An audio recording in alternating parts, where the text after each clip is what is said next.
है कि channel subscribe कर दियो, लाइक कर दियो और दर्शक जमा बुलक्कड़ हो रहे हैं, सब्सक्राइब करना ही भूल जाए। हाँ, 12वीं कक्षा के सभी छात्र छात्राओं को मेरा यानी हिंदी अध्यापक अनूप कुमार की ओर से आपको नमस्ते हैं। प्रिय विद्यार्थियों, जैसा आपको पता है कि इस कोरोना महामारी के कारण सभी शिक्षण संस्थान बंद हैं और हमें पता नहीं है कितने दिन तक चले, तो हम अपना काम न छोड़ें। इसलिए आज टेक्नोलॉजी का युग है और ये टेक्नोलॉजी की वजह से हम आपके पास पहुंच सकते हैं। आप स्कूल तक नहीं आ सकते, परंतु स्कूल आपके पास पहुंच सकता है। तो ये हरियाणा चेतना न्यूज़ के माध्यम से हमने आज एक प्रयास किया है कि आपका जो हिंदी विषय का कामकाज है हर रोज़ का नियमित, ये आपको घर बैठे मिलता रहे, आप कुछ सीख पाएँ। उम्मीद है आप हमारी इस मेहनत का भरपूर फ़ायदा उठाएंगे, आप अपने कार्य को नियमित करेंगे। तो प्रिय विद्यार्थियों, जैसा आज बहुत ये लेट से शुरू हुआ क्योंकि आज 19 अप्रैल है और आज हम सबसे पहले बहुत ही आसान विषय हमारे हिंदी से अपनी शुरुआत करेंगे। हमारा जो विषय है हिंदी विषय का जो पाठ्यक्रम एनसीईआरटी ने हमारे लिए निर्धारित किया है, पहले हम उसकी थोड़ी सी रूपरेखा के बारे में बात करेंगे क्योंकि हमें पूरे वर्ष भर में पढ़ना क्या है वो चीज़ें हम देखेंगे। देखिए, हमारे यहाँ पुस्तक जो दी है वो 3 पुस्तकें हैं। पहली हमारी जो पुस्तक है वो आरोह है। आप 11वीं से 12वीं में आए हैं तो ये किताब 11वीं में भी थी, वो भाग नंबर 1 थी, यहाँ भाग नंबर 2 है आरोह का। उसके बाद हमारी जो दूसरी पुस्तक है वो वितान है। फिर ये विद्यार्थियों, वितान का मतलब होता है कि विस्तृत, विशाल, फैला हुआ, बहुत बड़े बड़े पाठ आएंगे इसमें। हमारी जो तीसरी किताब है वो है अभिव्यक्ति और माध्यम। अभिव्यक्ति और माध्यम यानी कि जनसंचार से जुड़ी बातें हम इसमें पढ़ेंगे। और चौथा, जिसके बिना हिंदी अधूरी है, वो हर कक्षा का एक हिस्सा होता है, व्याकरण। अब व्याकरण भी एक बहुत फैला हुआ दायरा है व्याकरण में, लेकिन हमारे यहाँ बहुत ही सीमित चीज़ें दी हैं पढ़ने के लिए। संधि, नंबर 2 समास, अलंकार और प्रिय विद्यार्थियों, चौथा हमारा जो पाठ दिया, वाक्य शोधन। वाक्य शोधन यानी कि वाक्य में शुद्धि अशुद्धियाँ छांटनी है। तो ये हमारा जो एक किताबें, इस किताबों के अंदर जो पाठ्यक्रम है, अब हम उस पर थोड़ा सा बातचीत करेंगे। जो आरोह है, आपको पता है 2 अंश हमारे होते हैं पढ़ने के लिए, गद्यखंड और पद्यखंड। आरोह हमारी जो पुस्तक है ये पद्यखंड और गद्यखंड दोनों को समेटे हुए है।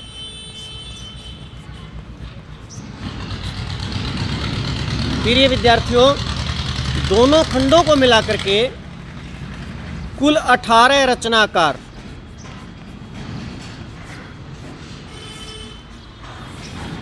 हमें इसमें पढ़ने को मिलेंगे, उनकी रचनाएं पढ़ने को मिलेंगी। पद्यखंड जो हमारा है इसको हम काव्यखंड भी कहते हैं। हमारे काव्यखंड में 10 कवि एवं कवयित्री,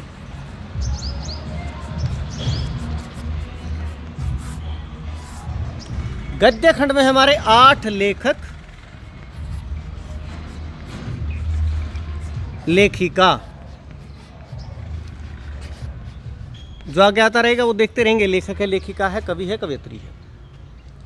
प्रिय विद्यार्थियों, हम उम्मीद करते हैं कि ये लॉकडाउन जल्दी ही ख़त्म हो जाए, क्योंकि एक जीवन संबंध के साथ जो हम अपने विद्यालय जीवन में पढ़ते हैं वैसा शायद यहाँ इस तकनीक के माध्यम से पढ़ने को हमें न मिले। और लेकिन जब तक हमारा जीवन संबंध नहीं बन पाता तब तक हम ये इस माध्यम से हम पढ़ें तो हम जल्द, जैसे 10 कवि हैं, हम कोशिश करते हैं कि 1 कवि या 2 कवि पढ़ने के बाद ही ये लॉकडाउन खुल जाए। हम पढ़ेंगे विभिन्न जो इतिहास है हमारा हिंदी का, विभिन्न कालखंडों की यात्रा करते हुए हम चलेंगे। हरिवंश राय बच्चन जी, ये छायावाद से हमारा कार्य शुरू होता है। हरिवंश राय बच्चन जी, उसके बाद आधुनिक कालखंड में आ जाते हैं आलोक धनवा जी। आलोक धनवा जी। ऐसे हमारे यहाँ पर 10 कवि हैं। जो तीसरे हमारे कवि हैं वो है कुंवर नारायण जी।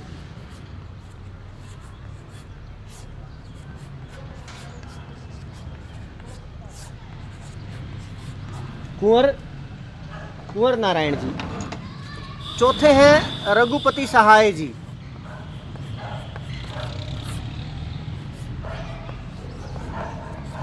पांचवें हमारे जो कवि हैं गजानन माधव मुक्तिबोध जी।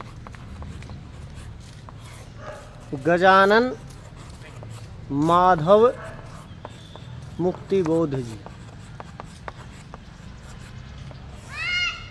प्रिय विद्यार्थियों, हम भगवान से गुजारिश भी करते हैं कि इस कोरोना महामारी को जल्दी से रोक दे और जल्दी फिर ये हमारा जो लॉकडाउन है ये खुल जाए, उसके बाद फिर विद्यालयों में हमारी कक्षाएं शुरू हो जाएं। और उम्मीद है कि हम एक बार इतना पढ़ पाएँ, अपने दिमाग को यहाँ तक सीमित कर पाएँ तो अच्छा रहेगा। इसमें काव्य खंड में हमारे 10 कवि हैं, लेकिन मैंने केवल 5 लिखे हैं। मैं चाहता हूँ कि एक बार आप केवल इन 5 पे अपना ध्यान रखें।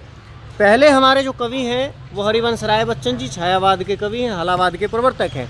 आलोक धनवा जी आधुनिक काल के कुंवर नारायण जी वर्तमान दौर के हैं। रघुपति साय जी हैं। गजानन माधव मुक्ति बोध जी हैं। उम्मीद करता हूँ अब तक लिखी जितनी जानकारी आप समझ पाए होंगे कि 12वीं कक्षा के लिए हिंदी विषय की आज ये पहली कक्षा है, इसलिए कि कोरोना वायरस के चलते हम विद्यालयों में कक्षाएं नहीं दे पा रहे हैं।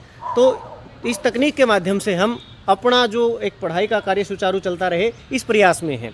आरोह हमारी एक पुस्तक है, वितान हमारी दूसरी पुस्तक है, अभिव्यक्ति और माध्यम हमारी तीसरी एक पुस्तक है, चौथा अंश हमारा व्याकरण का है। हम पहले पढ़ेंगे क्या इस तकनीक में, मैं जहाँ से शुरुआत करूँगा वो ये पद्य खंड है। प्रिय विद्यार्थियों, पद्य खंड यानी कि काव्य खंड, इसमें हमारे 10 कवि कवयित्री हैं। मैंने केवल 5 लिखे हैं। उम्मीद है आप इन सब के 5 के नाम आपको ध्यान आ गए होंगे। हरिवंश राय बच्चन जी, आलोक धनवा जी, कुंवर नारायण जी, रघुपति सहाय जी और गजानन माधव मुक्तिबोध जी। तो मैं इसको साफ करता हूँ। अब हम हमारे जो पहले कवि हैं, जैसे मैंने इसमें लिखा है, हमारी आरोह किताब, आरोह पुस्तक में से हरिवंश राय बच्चन जी, आप छायावाद के कवि हैं। हरिवंश राय बच्चन जी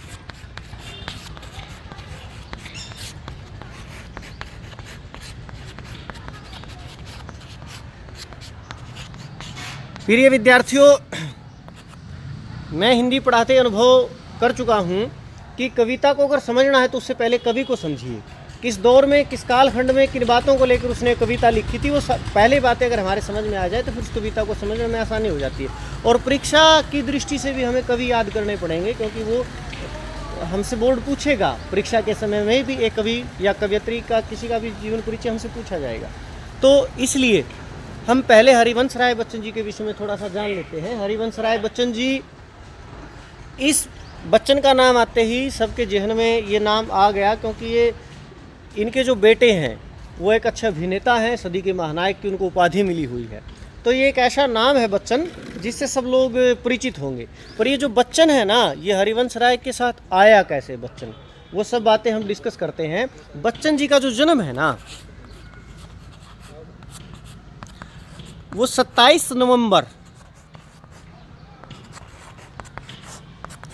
1907 में कई कवि और कवयित्रियों का जन्म हुआ है। हुआ कहाँ था? इलाहाबाद, प्रयागराज, उत्तर प्रदेश की पुण्य भूमि।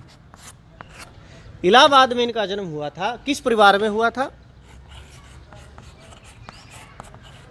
आप कायस्थ परिवार में पैदा हुए थे। चूंकि प्रिय विद्यार्थियों, मैं आपको पहले बता चुका हूँ कि ये परीक्षा की दृष्टि से भी जीवन परिचय पूछे जाएगा, तो ये सारी बातें हमें पता होनी चाहिए। आप साथ साथ इसको नोट करते रहेंगे तो ये आपके लिए बड़ा लाभदायक रहेगा। पिताजी कौन थे?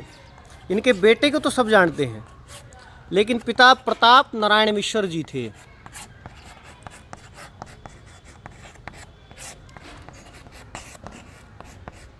और प्रिय विद्यार्थियों, सरस्वती का ही बेटा था। इनकी माता का नाम सरस्वती ही था। बड़े एक विशेष प्रतिभा के धनी हरिवंश राय बच्चन जी थे। कवि के रूप में आपकी पहचान है, लेखक के रूप में आपकी पहचान है, प्राध्यापक के रूप में आपकी पहचान है। इलाहाबाद यूनिवर्सिटी में पढ़ाया आपने, प्राध्यापक आप रहे हैं। आप विदेश मंत्रालय में आपने काम किया है, विदेश मंत्रालय में क्या काम किया है? आप हिंदी विशेषज्ञ रहे हैं, हिंदी विशेषज्ञ रहे हैं। आप राज्यसभा के मनोनीत सदस्य भी रहे हैं।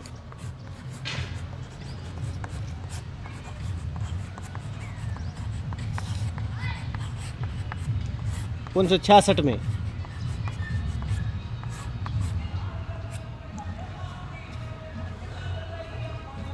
आपके जो कविता समझनी है, उन कविताओं से जुड़ी कुछ बिंदु मैं आपको समझाता हूँ कि बचपन से ही आप कविता लिखने के शौकीन थे, एक अच्छे आप लेखक थे।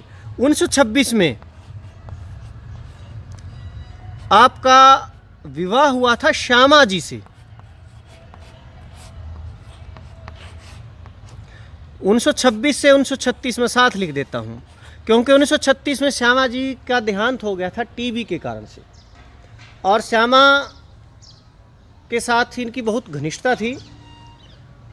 उसके बाद ये थोड़ा सा नकारात्मक विचारों में चले गए, कई वर्षों तक ऐसे रहे अनजान, अकेले।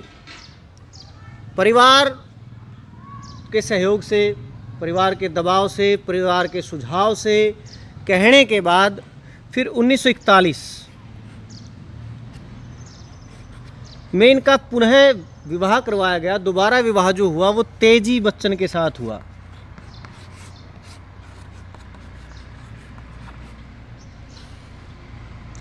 तेजी बच्चन इनके साथ जब उनकी शादी हुई तब हुई, वो एक पंजाबी परिवार से थी। तेजी सूरी उनका नाम था। उसके बाद ऐसा लगा कि जैसा इनका नाम था इनकी पत्नी का, तेजी बच्चन, ऐसा ही फिर तेज इनके जीवन में आता रहा। इन्होंने 4 आत्मकथाएं अपनी लिखी हैं। उन 4 आत्मकथाओं में नीड़ का निर्माण फिर एक रचना थी इनकी, वो इसी संदर्भ में इन्होंने लिखी थी, नीड़ का निर्माण फिर। इस आत्मकथा में ये समझने के लिए यही चीज़ है। 4 आत्मकथाएं लिखी। तो तेजी के बाद फिर इनका जीवन फिर चला। बहुत सी अच्छी कविताएं तेजी बच्चन से विवाह से पहले भी इन्होंने, जैसे 1935 में मधुशाला लिखी थी, मधुशाला, मधुबाला, मधुकर, निशा निमंत्रण, बहुत सी ऐसी कविताएं इन्होंने लिखी। उम्मीद करता हूँ अब तक जितनी बोर्ड पे जो जानकारी आपको दी गई है आप उसको समझ पाए होंगे। इनकी जो जीवन यात्रा है वो, ये सांस के रोगी हो गए थे। 18 जनवरी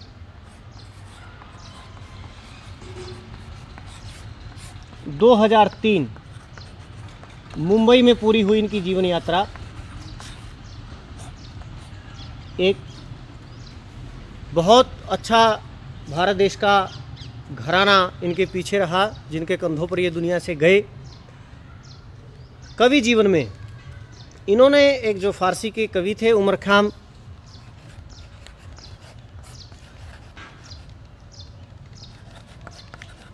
उनकी रुबाइयाँ थी।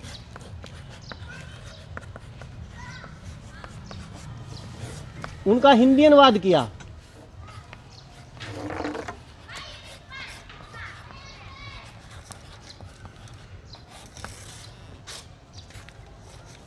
कुछ अंग्रेजी की रचनाओं का भी हिंदी अनुवाद इन्होंने किया था।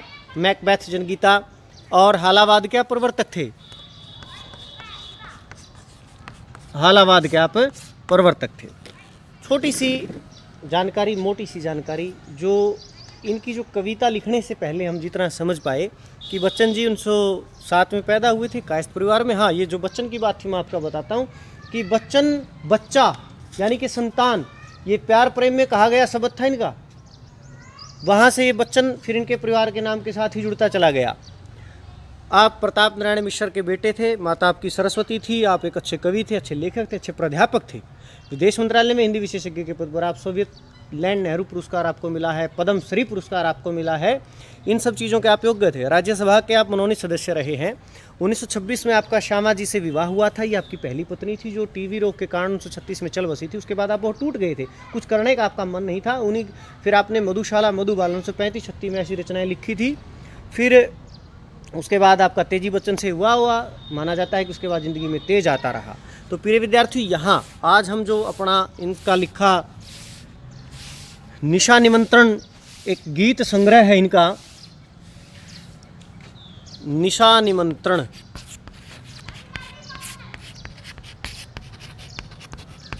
ये क्या है? ये गीत संग्रह है। अब इससे इनकी एक रचना है जो हमारे पाठ्यक्रम की जो पहली कविता है उसका नाम आत्म परिचय है।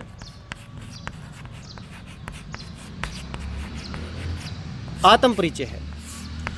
आत्म परिचय शब्दों को तोड़िए, समझ पाएं, खुद के बारे में बताया है। आत्म परिचय है, क्या बताया है?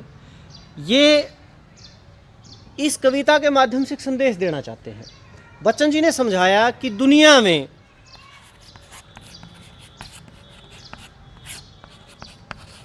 मुश्किल काम क्या है। इस कविता के माध्यम से जो बताया वो है स्वयं को जानना। स्वयं को जानना। ये दुनिया में उन्होंने आकर के महसूस किया कि स्वयं को जानना बड़ा मुश्किल काम है, बहुत ही मुश्किल काम है।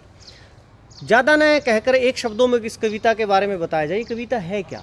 दुनिया के बारे में उन्होंने एक सुंदर शब्द का इस्तेमाल किया है। बताया कि आदमी दुनिया में खुद को जान लेता है, फिर दुनिया को जान लेता है, तो उसके बाद उसका संतुलन बना रहता है। देखिए, कई बार ऐसा हो जाता है कि बहुत सी ऐसी बातें दिमाग में आ जाती है, जैसे बच्चन जी कविता के माध्यम से हमें समझा रहे हैं। ये व्यक्तिगत बातें नहीं है, कविता की बातें हैं कि हमारा बहुत सी चीज़ों से मन खराब हो जाता है, लेकिन फिर भी बच्चन जी कहते हैं कि इस दुनिया के विचारों से आपका मन दूर हट सकता है, फिर भी आप दुनिया के बगैर नहीं रह सकते। हम एक दूसरे के साथ जुड़े हुए हैं, दुनिया हमसे, हम दुनिया से हैं। एक सुंदर शब्द में उन्होंने दुनिया के बारे में बताया कि एक प्रीति कला है। ये प्रीति कला है। दुनिया के संबंध में एक अच्छी बात इस कविता में उन्होंने की। दुनिया के संबंध में क्या कहा कि इसके साथ मेरा प्रीति कला है, दुनिया के साथ मेरा प्रीति कला है। मेरा जीवन क्या है? कविता के माध्यम से क्या बता रहे हैं कि मेरा जीवन विरोधों का सामंजस्य है। मेरा जीवन विरोधों का सामंजस्य है। सामंजस्य है। मेरे विद्यार्थियों, कविताएं कोई परीक्षा उपयोगी चीज़ नहीं होती। ये ऐसे लिखी नहीं जाती, ये जीवन अनुभव पर लिखी जाती हैं, आदमी को निराशा से आशा की ओर लेके जाती हैं। तो न केवल परीक्षा की दृष्टि से जीवन उपयोगी एक कविता चीज़ होती है, तो आप उस दृष्टि से भी इसको पढ़िए। क्या बताया आत्म परिचय में कि दुनिया का सबसे मुश्किल काम खुद को जानना। दुनिया के संबंध में बच्चन जी ने खुद का नाता क्या बताया कि प्रीतिकल है, मेरा इसके साथ एक नाता है, और मेरा जीवन एक विरोधों का सामंजस्य है। कहाँ से कविता वो शुरू करते हैं? 10 पद उन्होंने इसमें बताए हैं। ये द्वंद्वात्मक, दुनिया के साथ एक द्वंद्वात्मक लड़ाई लड़ रहे हैं, द्विधात्मक है, समझ नहीं पा रहे चीज़ क्या है। जहाँ से शुरू करते हैं कि मैं जग जीवन का भार लिए फिरता हूँ। मैं, आप थोड़ा पढ़िए फिर अच्छा पढ़िए, मैं मेहनत करके कोशिश करके आपको साथ साथ इसके सारे के सारे जो पद करवाने की कोशिश कर रहा हूँ। मैं जग जीवन का भार लिए फिरता हूँ, भार लिए फिरता हूँ,